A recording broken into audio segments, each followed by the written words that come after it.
जय हिंद विद्यार्थी मित्रांनो, तुमचं सहर्ष स्वागत आहे आपल्या अर्हन स्टडी फॉरममध्ये. विद्यार्थी मित्रांनो, थंबनेलमध्ये ज्या पद्धतीने दिलं आहे ते म्हणजे काय? तर कमीत कमी तुम्हाला किती मार्क्स असले पाहिजे? तुम्हाला कट ऑफ जो आहे डिस्ट्रिक्ट कोर्टचा मी तंतोतंत सांगितला होता. त्यानंतर जी उच्च न्यायालयामध्ये जी पेपर होतो किंवा उच्च न्यायालयामध्ये जो 90 मार्काचा जो क्वेश्चन पेपर असतो, तो आणि डिस्ट्रिक्ट कोर्टमधील असणारा पेपर यामध्ये खूप जो आहे तो तुम्हाला जो दोघांमधला जो फरक आहे तो तुम्हाला नक्कीच जाणवेल पेपर दिल्यानंतर. तर विद्यार्थी मित्रांनो, आता जे उच्च न्यायालयाच्या भरतीसाठी जे विद्यार्थी प्रिपेअर करत असतील, त्यांच्यासाठी हा व्हिडिओ अत्यंत महत्त्वपूर्ण ठरणार आहे. कारण भरपूर क्वेश्चनचे आन्सर जे आहेत ते आपण या व्हिडिओमार्फत चर्चा करणार आहोत. प्रथम म्हणजे जे विद्यार्थी क्लर्कसाठी एलिजिबल आहेत, त्या विद्यार्थ्यांनी शिपाईसाठी फॉर्म भरायचा का? परत जे विद्यार्थी क्लर्कसाठी एलिजिबल नाही आहेत, त्यांनी शिपाईसाठी फॉर्म भरायचा का? किंवा शिपाईसाठी फॉर्म भरताना कोणकोणत्या काळजी घ्यायच्या आहेत? किंवा शिपाई झाल्यानंतर त्या विद्यार्थ्याला क्लर्क बनता येतं का? अशा संपूर्ण गोष्टी आपण चर्चा करणार आहोत. तर क्लर्क पद भरतीसाठी टायपिंग खूप महत्त्वाची आहे. टायपिंगसुद्धा ती तुमची 40 वर्ड पर मिनिट अशी जी टायपिंग असणार आहे, ती टायपिंग कॉम्प्युटरवर होणार आहे. संपूर्ण गोष्टी ज्या आहेत त्या गाईडलाईन्समार्फत उच्च न्यायालयाच्या PDF मार्फत दिलेल्या आहेत. महत्त्वाचं म्हणजे काय, तर तुम्हाला किती मार्क्स जे आहेत ते तुम्हाला लागणार आहेत. तर प्रथम आपण क्लर्कबद्दल चर्चा करूयात. तर विद्यार्थी मित्रांनो, फॉर्म भरल्यानंतर तुमची स्क्रीनिंग टेस्ट होणार आहे. तर आता शॉर्टलिस्ट लागेल का? तर विद्यार्थी मित्रांनो, माझं पहिलं प्राथमिक मत असं आहे, की जे विद्यार्थी फॉर्म भरतील, ज्या विद्यार्थ्यांचा फॉर्म ॲक्सेप्ट होईल, त्या संपूर्ण विद्यार्थ्यांना स्क्रीनिंग टेस्ट देता येईल, असा माझा प्राथमिक अंदाज आहे. आता आपण पाहूयात, जर कोर्टाने किंवा उच्च न्यायालयाने जर शॉर्टलिस्ट लावली, तर त्यात मी काही करू शकत नाही. पण माझा प्राथमिक अंदाज असा आहे, की तुमची सगळ्यांची स्क्रीनिंग टेस्ट किंवा तुमचा पेपर जो आहे तो होणार आहे. तर आता तुम्ही असं कन्सिडर करून चला, की तुम्ही फॉर्म भरला, व्यवस्थित फॉर्म भरला, तुमचा फॉर्म ॲक्सेप्ट झाला, त्यानंतर तुम्हाला स्क्रीनिंग टेस्ट देता येणार आहे. तर मग ज्या विद्यार्थ्यांना स्क्रीनिंग टेस्ट देता येईल, त्या विद्यार्थ्यांसाठी महत्त्वाची सूचना अशी असेल, की 90 मार्कासाठी तुमचा पेपर असणार आहे.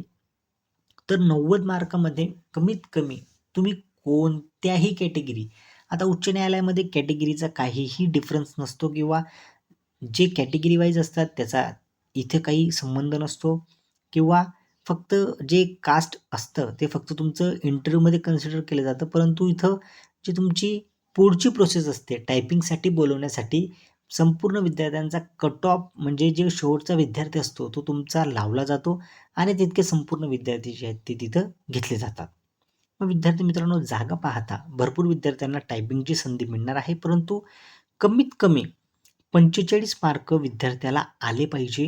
ज्या विद्यार्थ्याला 45 मार्क येणार नाहीत किंवा 90 पैकी 45 मार्क ज्या विद्यार्थ्याला येणार नाहीत, तो विद्यार्थी जो आहे तो टायपिंगसाठी एलिजिबल असणार नाही. मग आता 45 पेक्षा तुम्हाला किती मार्क्स असले पाहिजे जेणेकरून कट ऑफ लागू शकतो?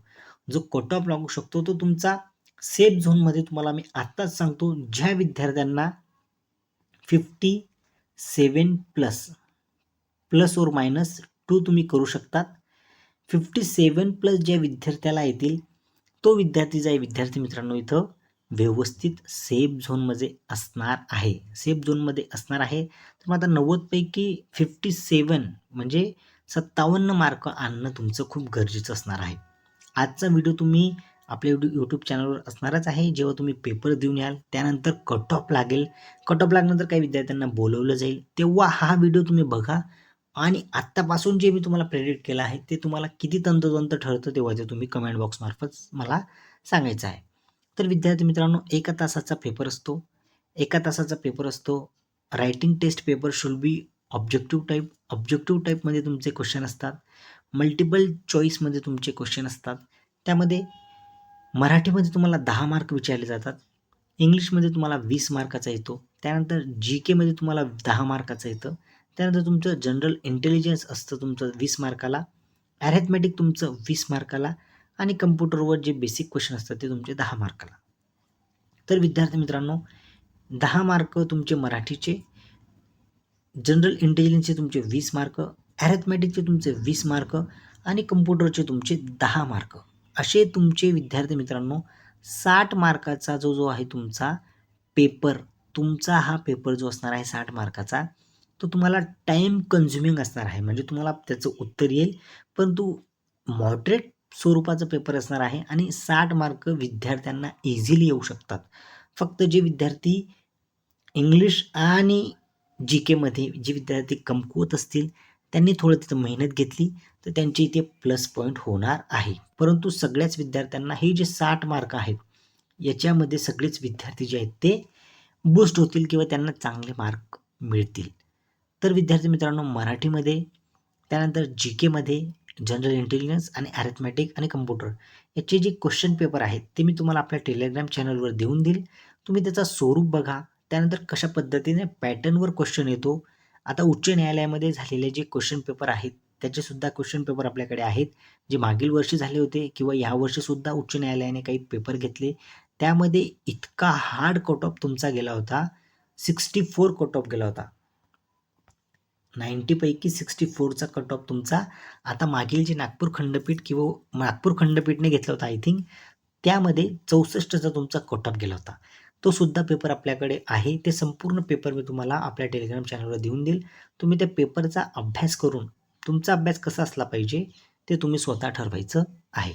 तर विद्यार्थी मित्रांनो, 57 जो आहे तो तुम्ही कमीत कमी तुमचे टार्गेट जे आहे ते तुम्ही घेऊन चालायचं आहे सेफ झोनमध्ये. त्या पलीकडे जर तुम्हाला जास्त मार्क मिळाले तर खूप चांगली गोष्ट असणार आहे. तेच तेच मार्क तुम्हाला नंतर फायनल सिलेक्शन लिस्टमध्ये कामाला येतील.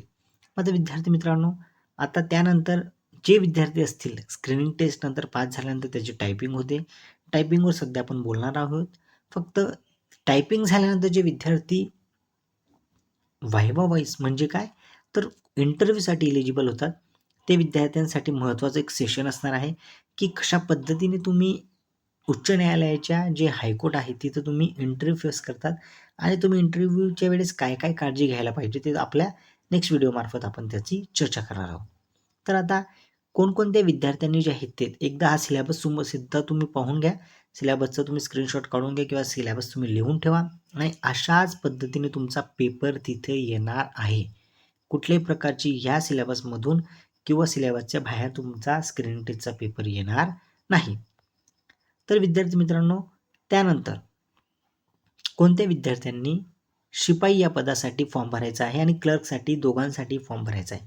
ज्या विद्यार्थ्यांना क्लर्क पदासाठी जे विद्यार्थी एलिजिबल असतील, ज्यांच्याकडे 40 टायपिंग असेल, परंतु त्या विद्यार्थ्यांचं जे स्क्रीनिंग टेस्ट आहे 90 पैकी 45 मार्क त्यांना येत नाही किंवा त्यांचा अभ्यास जो आहे तो कमी आहे किंवा त्यांना टायपिंगपर्यंत ते विद्यार्थी पोहोचू शकत नाही. असे विद्यार्थ्यांनी शिपाई पदाचा फॉर्म नक्कीच भरायचा आहे. कारण तुम्हाला संपूर्ण विद्यार्थ्यांना तुमचे स्वतःचे गट्स काय आहेत किंवा तुम्हाला स्वतःचा पॉझिटिव्ह काय आहे, निगेटिव्ह काय आहे ते तुम्हाला माहिती आहे.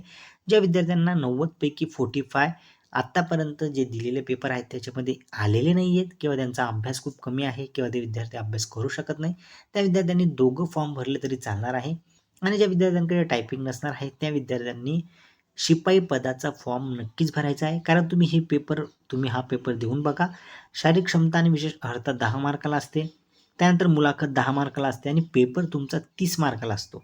30 पैकी 15 मार्क कमीत कमी तुम्हाला आले पाहिजे. तर जे शिपाई पदासाठी म्हणजे आता तुमचं लेवल काय आहे किंवा तुमचं शिक्षण काय आहे त्याला मॅटर करतं तुमचं शिपाई पद भरती.